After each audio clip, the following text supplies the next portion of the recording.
নমস্কার বন্ধুরা, টিএসপিএন বাংলায় আপনাদের স্বাগত। সামনেই শুরু হতে চলেছে এশিয়া কাপ, আর তার সঙ্গে আবারও সামনে এসেছে সেই চিরন্তন বিতর্ক, ভারত কি পাকিস্তানের সাথে ক্রিকেট খেলবে? এই একটা প্রশ্ন নিয়ে গোটা দেশ এখন দুটো ভাগে বিভক্ত।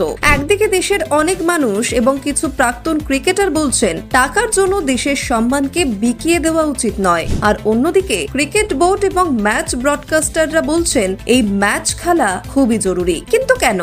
আজ আমরা এই বিতর্কের গভীরে যাব এবং বোঝার চেষ্টা করব এই ম্যাচ সত্যি কেন এত গুরুত্বপূর্ণ এবং এর পেছনে প্রাক্তন ক্রিকেটারদের কঠোর অবস্থান। আপনারা হয়তো দেখেছেন ভারতের অনেক প্রাক্তন ক্রিকেটার খোলাখুলিভাবে পাকিস্তানের সাথে খেলার বিরুদ্ধে কথা বলছেন। সম্প্রতি কেদার যাদব, যিনি মহেন্দ্র সিং ধোনির নেতৃত্বে বেশ কিছু গুরুত্বপূর্ণ ম্যাচ খেলেছেন, তিনি বলেছেন এশিয়া কাপে পাকিস্তানের সাথে খেলার কোনো দরকার নেই। এর আগেও আমরা দেখেছি হরভজন সিং, শিখর ধাওয়ান, সুরেশ রায়না, যুবরাজ সিং এবং ইরফান ইউসুফ পাঠানের মতো খেলোয়াড়েরা একই কথা বলেছেন। হার্ভে বা হরভজন সিং সরাসরি বলেছেন রক্ত এবং জল একসাথে চলতে পারে না। তাদের এই কথা বলার একটা বড় কারণ হলো যখন দেশের সরকার পাকিস্তান থেকে আসা জল বন্ধ করে দিতে পারে, তখন কেন আমরা তাদের সাথে ক্রিকেট খেলে বিনোদন দেব? যদি আমরা সব ধরনের সম্পর্ক ছিন্ন করি, তাহলে ক্রিকেটকে কেন তার বাইরে রাখবো? এই প্রশ্নটাই বারবার ফিরে আসছে। প্রাক্তন ক্রিকেটাররা মনে করেন দেশের সম্মান এবং নিরাপত্তা সবার আগে।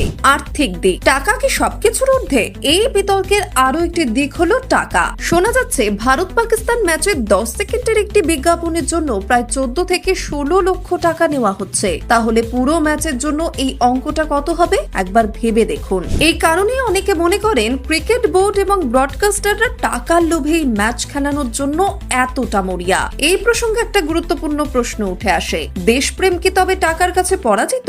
যখন আমরা কোনো পাকিস্তানি শিল্পীর বিরুদ্ধে মুখ খুলি বা বলি যে পাকিস্তানের সাথে কোনো সম্পর্ক রাখা উচিত নয়, তখন সেটা আমাদের দেশপ্রেম। কিন্তু যখন কোটি কোটি টাকার খেলা আসে, তখন কি সেই দেশপ্রেমের সংজ্ঞা পাল্টে যায়? এটা কি এক ধরনের দ্বিচারিতা নয়? পাকিস্তান দলের দুর্বলতা এবং বিতর্কের প্রাসঙ্গিকতা, যারা ভারত পাকিস্তান ম্যাচের পক্ষে, তাদের একটি যুক্তি হলো আমরা মাঠে নেমে পাকিস্তানকে হারিয়ে দেব। কিন্তু এই যুক্তি কি যথেষ্ট? সত্যি কথা বলতে গেলে বর্তমানে পাকিস্তান দল আগের মতো শক্তিশালী নয়। তারা এশিয়ায় দ্বিতীয় সেরা দলও নয়, বরং নিচের দিক থেকে দ্বিতীয় স্থানে আছে। তাদের দলের অনেক বড় খেলোয়াড় যেমন বাবর আজম, রিজওয়ান বা নাসিম শাহ এখন দলের বাইরে। তাহলে এই দুর্বল দলের সাথে খেলে কি লাভ? যদি খেলার উদ্দেশ্যই হয় পাকিস্তানকে হারানো, তাহলে কি সব খেলাই টাকার উপর ভিত্তি করে হবে? যদি আমরা টাকার জন্য খেলি, তাহলে সেই খেলায় দেশের সম্মান কতটা বজায় থাকে? এই প্রশ্নগুলি খুবই গুরুত্বপূর্ণ। দেশপ্রেমের সংজ্ঞা এবং আমাদের ভূমিকা আমাদের মনে রাখতে হবে। দেশপ্রেমের কোনো সুবিধাজনক সংজ্ঞা হয় না।